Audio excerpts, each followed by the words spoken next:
السلام علیکم دوستو، اسلام کی تاریخ میں ایسے عظیم صحابہ بھی گزرے ہیں جنہوں نے دین اسلام اور رسول اکرم صلی اللہ علیہ وسلم کی عزت کی خاطر اپنی جان کو بھی خطرے میں ڈال دیا۔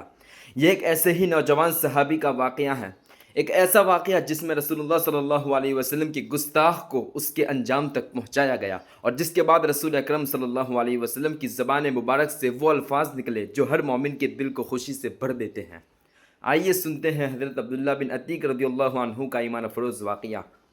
حضور صلی اللہ علیہ وسلم مسجد نبوی میں تشریف فرما تھے۔ حضور صلی اللہ علیہ وسلم نے فرمایا، میرے صحابہ، کوئی تم میں سے ہیں جو میرے دشمن کو قتل کر ڈالے؟ دشمن کون ہے؟ دشمن کا نام ابو رافع ہے۔ یہ ابو رافع چوکوں میں، چوراہوں میں، گلیوں میں، بستیوں میں، گویا ہر جگہ نبی کریم صلی اللہ علیہ وسلم کو گالیاں دیتا ہے۔ جب حضور صلی اللہ علیہ وسلم کو پتہ چلا تو حضور نے فرمایا کہ اے صحابیوں، کوئی تم میں سے ایسا بھی ہے جو ابو رافع کو قتل کر کے جنت حاصل کرے؟ صحابہ موجود تھے، ہر صحابی کے دل میں یہ خواہش تھی کہ اس کو قتل کریں گے۔ اسی مسجد یعنی مسجد نبوی کے کونے میں ایک صحابی بیٹھے ہوئے تھے جن کا نام عبداللہ بن عتیق ہے، جو کہ آنکھوں سے کچھ نابینا تھے۔ اللہ کے دروازے پر سجدے میں گر جاتے ہیں، ہاتھ اٹھا کر کہتے ہیں، اے اللہ، میں جنگ بدر، احد اور خیبر میں نہ جا سکا کیونکہ میں نابینا معذور ہوں، اس کا مجھے بہت افسوس ہے۔ اے اللہ، رسول اللہ صلی اللہ علیہ وسلم کے اس دشمن کو میرے ہاتھوں قتل کرا کے مجھے جنت کا ٹکٹ عطا فرما۔ ان صحابی کی یہ دعا قبول ہوتی ہے۔ حضرت عبداللہ بن عتیق مسجد سے باہر آئے اور گھر چلے گئے۔ گھر آ کر ایک خنجر لیا اور اپنی قمیص میں چھپا لیا اور ابو رافع کے محل کی تلاش میں نکلے۔ 1 میل باہر اس کے محل کے دروازے پر پہنچ گئے۔ دروازے پر دربان کھڑا تھا، اس سے پوچھا کہ ابو رافع کب آئے گا؟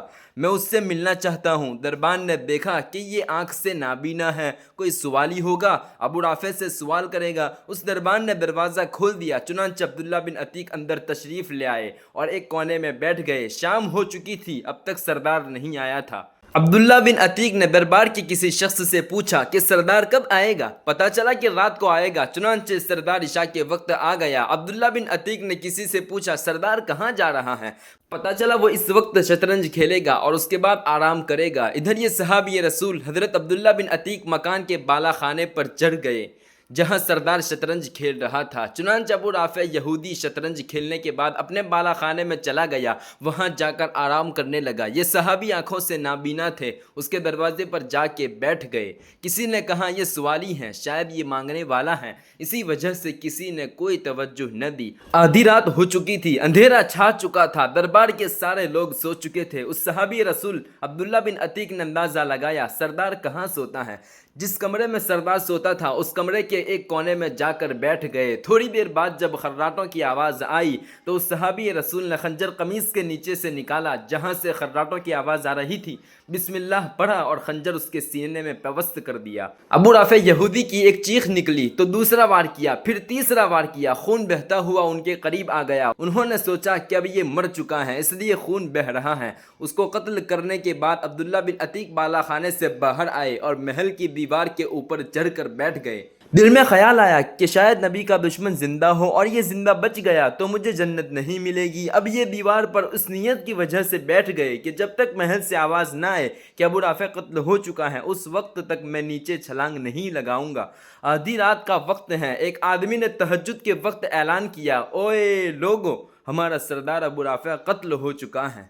جب عبداللہ بن عتیق نے یہ خبر سنی تو اسی وقت چھلانگ لگا دی، جس وجہ سے ان کا پاؤں ٹوٹ گیا تھا، لیکن ٹوٹی ہوئی ٹانگ کے ساتھ یہ صحابی رسول مدینہ کی طرف چلے۔ آہستہ آہستہ مدینہ میں پہنچ گئے، فجر کی اذان کے قریب مسجد نبوی میں پہنچ گئے اور وضو کیا اور 2 نفل شکرانے کے ادا کیے۔ اللہ نے نبی کے دشمن کو میرے ہاتھوں قتل کرایا۔ صحابی رسول نے نماز جماعت کے ساتھ پڑھی۔ نماز کے بعد رسول اللہ صلی اللہ علیہ وسلم مصلی پر بیٹھے ہیں۔ پیغمبر کو کسی نے نہیں بتایا کہ ابو رافع یہودی کو قتل کر دیا گیا ہے۔ تھوڑی دیر گزری تھی کہ آسمانوں سے جبرائیل امین پیغمبر پر وحی لے کر آئے اور فرمایا، اے اللہ کے نبی، آج رات آپ کا دشمن قتل کر دیا گیا ہے۔ حضور نے پوچھا کس نے قتل کیا؟ بتایا گیا کہ وہ کونے میں جو نابینا صحابی عبداللہ بن عتیق بیٹھے ہیں اس نے دشمن کو قتل کر کے جنت حاصل کر لی ہے۔ حضور نے لوگوں کو مخاطب ہو کر فرمایا کہ لوگوں، عبداللہ بن عتیق پر جنت واجب ہو چکی ہے۔ حضور صلی اللہ علیہ وسلم نے عبداللہ بن عتیق کو بلایا۔ جب عبداللہ آ گئے تو حضور نے پوچھا، اے عبداللہ تو نے قتل کیا ہے؟ فرمایا، اے اللہ کے نبی میری دعا قبول ہوئی ہے۔ فرمایا، یا رسول اللہ میری ٹانگ ٹوٹ گئی ہے۔ حضور نے فرمایا، ٹانگ قریب کرو۔ حضور نے اپنا لعاب نبوت عبداللہ بن عتیق کی ٹانگ پر لگا دیا اور ٹانگ بالکل صحیح ہو گئی۔ عبداللہ بن عتیق کہتے ہیں کہ جب میری ٹانگ پر نبی کا لعاب لگا تو ٹانگ ایسی ہو گئی کہ جیسے کبھی ٹوٹی ہی نہیں تھی۔ یہ تھا ایک سچے اور بہادر صحابی کا ایمان افروز واقعہ۔ حضرت عبداللہ بن عتیق رضی اللہ عنہ نے رسول اللہ صلی اللہ علیہ وسلم کی محبت اور دین کی غیرت میں وہ کام انجام دیا جس پر خود رسول اللہ صلی اللہ علیہ وسلم نے خوشی کا اظہار فرمایا اور ان کے لیے دعا فرمائی۔ یہ واقعہ ہمیں یہ سبق دیتا ہے کہ جب ایمان دل میں سچا ہو اور نیت خالص ہو تو اللہ تعالیٰ اپنے بندوں کو عزت اور کامیابی عطا فرماتا ہے۔ اللہ تعالیٰ ہمیں بھی صحابہ کرام رضی اللہ عنہم اجمعین جیسا سچا ایمان، اخلاص اور دین کی محبت عطا فرمائے، آمین۔